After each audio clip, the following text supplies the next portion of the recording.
Do you enjoy reading books? Have you ever bought an expensive book, carried it with you in your backpack, and it felt like £100, and cried on the way to your school because you're an unfriendly to the environmental, biological organism?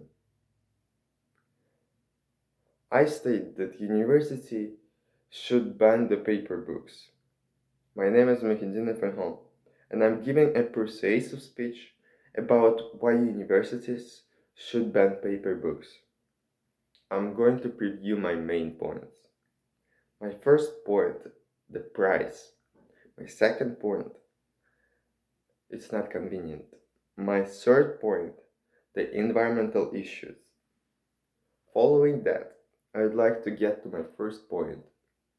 My first point is the price.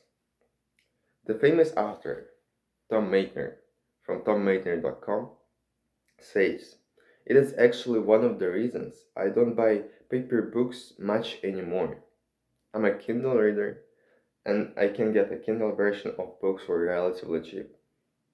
If I go to a bookstore, the average book there costs $24.95.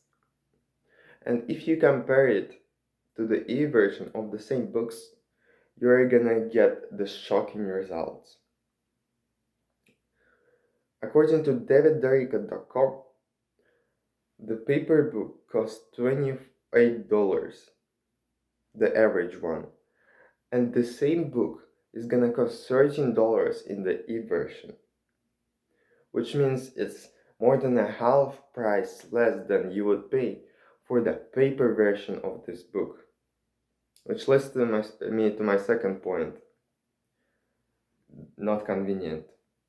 According to textary.com, it's not convenient to carry and organize your paper books.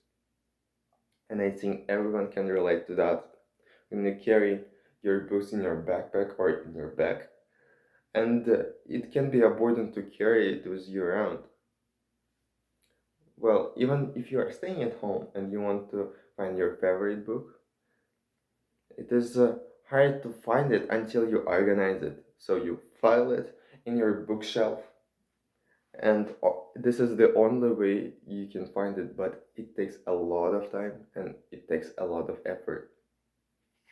While on the e-version of the library, you would just search for the book that you need in the app. And my third point, the environmental issues. According to theconversation.com, the environmental consequences of pulp and paper manufacturing are well documented because we all know to get a paper, we need to cut a tree. To get a tons of paper, we need to cut a forest. And according to conservationboard.com, to eat trees goes through a process called photosynthesis. During that process, the tree releases oxygen that is so important for us to breathe. After you learned all the disadvantages of paper books, I would like to get to the conclusion.